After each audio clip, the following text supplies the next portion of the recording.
그 사람에 대해서 섣불리 안 좋게 평가하는 말보다는 그 사람이 하는 행동에 대해서 가급적이면 객관적으로 말해주는 그 거. 행동도 이전의 것을 얘기하는 게 아니라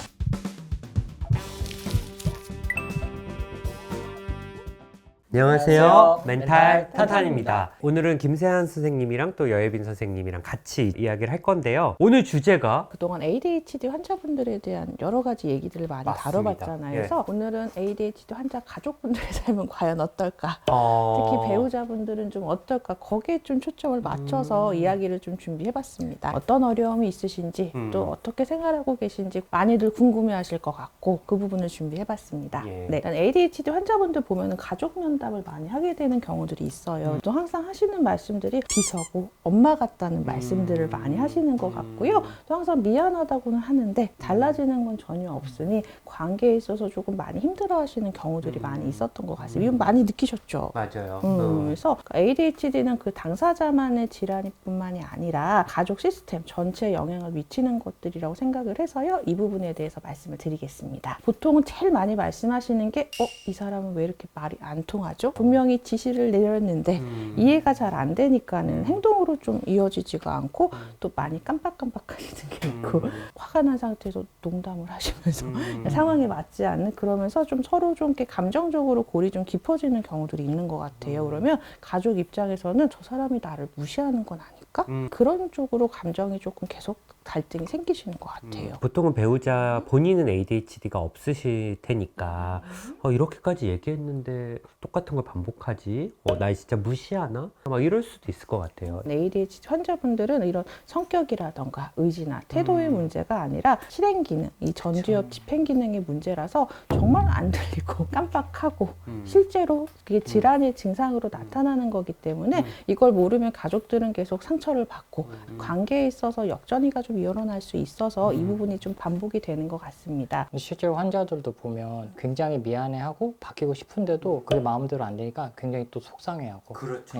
이게 2차적으로 뭐 우울로 연결될 수도 있고 부부관계에서도 좋은 영향을 미치지 못하는 것 같아요. 이런 것들이 반복된다는 게 문제인 것 같아요. 이게 감정이 반복되니까는 포기하게 되고 서로 대화가 없어지게 되고 그래서 항상 우리 집은 왜 이럴까? 왜 이렇게 서로 행복하지 않지? 이런 생각들을 하는 것 같아요.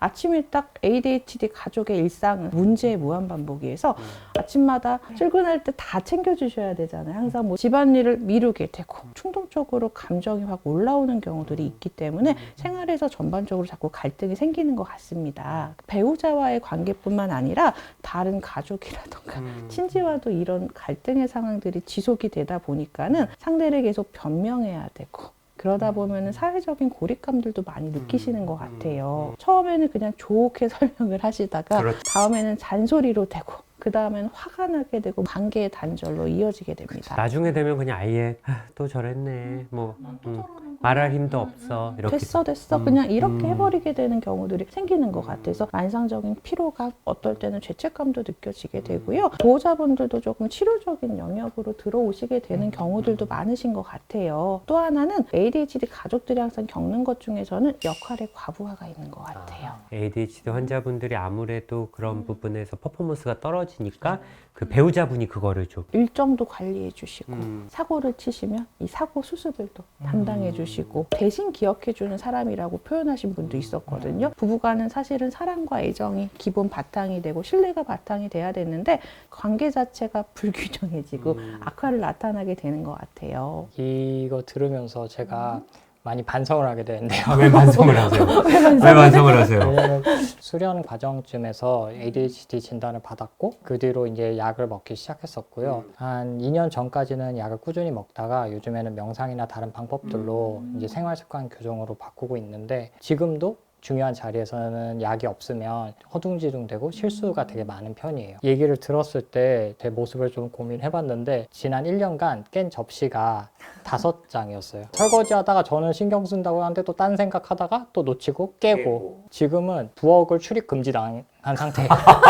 ADHD다 보면 지루한 걸 잘 못하잖아요. 그래서 제가 되게 어려워하는 게 돈을 세기 시작하거나 뭐 이럴 때 20, 30 넘어가기 시작하면 그때부터 숫자가 틀려요. 이 주제를 준비하신다고 얘기 들었을 때 아내한테 그런 거를 물어봤어요. 그런 부분에서 지치긴 하지만 이제 역할 부여를 아내한테 하는 부분이 있다는 거 알아서 다른 부분에서 메이크업을 하려고 되게 많이 노력을 하거든요. 근데 또 ADHD 특유의 부지런함이 있어요. 그런 걸로 하려고 하는데 그래도 아내 입장에서 때로는 나만 이 집을 운영하나? 이런 느낌을 좀 받을 때가 있는 것 같더라고요. 일부러 그렇지 않는다는 거를 알고 계시면서도 그런 느낌도 좀 있으실 것 같아요. ADHD가 있으신 분들 중에서는 다른 사람의 감정에 크게 예민하지 않으신 분들이 있거든요. 일부러 그러기보다는 그 레이더가 ADHD가 아닌 분들 한 100이 작동이 된다면 ADHD가 있는 분들은 그 레이더가 뭐 절반 혹은 절반 이하로 작동이 되니까 다른 사람들의 감정이나 표정 변화를 좀 잘 캐치 못하는 분들도 분명히 있어요. 미안해, 다음에 안 그럴게, 잘못했어 라고 이야기를 해도 변화가 따라오지 않으면 뭔가 면책이 아닌가? 이런 거에 대한 좀 불편함이 있으실 것 같아요. 내가 너무 예민한 건가? 자기 비난으로 좀 이어지시는 경우들도 있으신 것 같아요. 가족분들도 우울감이라던가 번아웃으로 같이 치료를 하시게 되는 경우들도 종종 있는 것 같습니다. 그래서 보호자분들도 오실 수 있으면 같이 보호자 교육들도 많이 하는 편인데요. 그때 항상 말씀드리는 게 ADHD의 질환에 대한 설명들. 치료는 환자 혼자 하는 게 아니라 가족들의 이해와 전략이 치료의 일부이고 필요한 경우에는 가족들도 같이 치료의 영역에 들어오셔야 된다라고 말씀을 드립니다. ADHD가 있는 환자분들의 가족들에게 좀 네네. 팁 같은 거? 네, 그러니까 일단은 뭐 말씀 주실 때 또 그래? 막 이런 식으로 말씀들을 많이 하잖아요. 그런 평가 대신 약간 관찰하는 것들로 말씀드리려고 말씀을 드려요. 오늘 아침에는 준비 시간이 많이 걸렸었어. 요건 좀 이렇게 해보자라고 해서 인격에 대한 모독이나 평가보다는 그 상황에 대해서만 말씀하시라고 말씀을 드리거든요. 그 사람에 대해서 섣불리 안 좋게 평가하는 말보다는 그 사람이 하는 행동에 대해서 가급적이면 객관적으로 말해주는 그 거. 행동도 이전의 것을 얘기하는 게 아니라 지금 이 시점에서만 같은 얘기로 약속을 좀 못 지키셨을 땐 너 진짜 무책임해 왜 매번 일어나는 것보다 오늘 이 약속은 되게 중요한 약속이었는데 다음에는 어떻게 하면 네가 좀 도움이 될까? 라고 해주시는 것도 도움이 되기는 하세요. 해야 되는 일을 자꾸 미루고 계실 때 하면은 핑계를 계속 대잖아요. 지금 시작하기 어려우면 어디서가 문제인지 한번 생각해보고 5분 후에 차라리 같이 시작을 해보자. 뭐가 문제 때문에 자꾸 미루게 되는지 한번 보자라고 해서 지금 당장 할 수 있는 실행 구조를 말씀드리고요. 그리고 또 하나는 한 번에 하나씩만 말씀하셔야 돼요. 부엌 가는 길에 물도 좀 따라오고 그 개수대도 좀 정리가 아니라 개수대 어디를 정리를 해야 되는 건지 그거를 조금 말씀 주시는 게 좋고요. 장 보러 갈 때 물품들을 얘기할 때 뭐 계란이면 어느 브랜드의 계란을 몇 개, 우유는 몇 개 이렇게 딱 정해서 메모를 주시는 게 훨씬 더 낫습니다. 이런 기억력의 문제를 인성의 문제라고 생각하지 마시고 분명히 일부러 그러는 건 아니기 때문에요. 그 부분에 대해서 말씀 주시고 가족 스스로도 치료의 영역일 수도 있다라는 거를 인정하는 것만으로도 조금 도움이 되실 수 있으실 것 같고요. 필요하신 경우에는 가족 상담이라던가 보호자 교육 분명히 ADHD 주치의 선생님들 다 해주실 거예요. 말씀 주시면 해서 그런 부분들도 같이 하시는 게 도움이 되실 것 같습니다. 뭐 이런 부분들을 배우자분들이 뭐 그냥 이 사람 무조건 받아줘라가 아니라 이것도 어디까지나 질환이니까 오늘 영상을 보고 내 배우자가 뭐 나를 골탕 먹이려고 하거나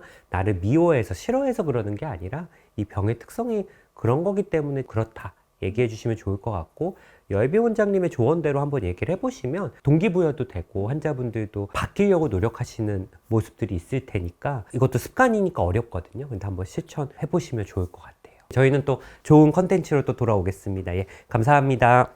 감사합니다.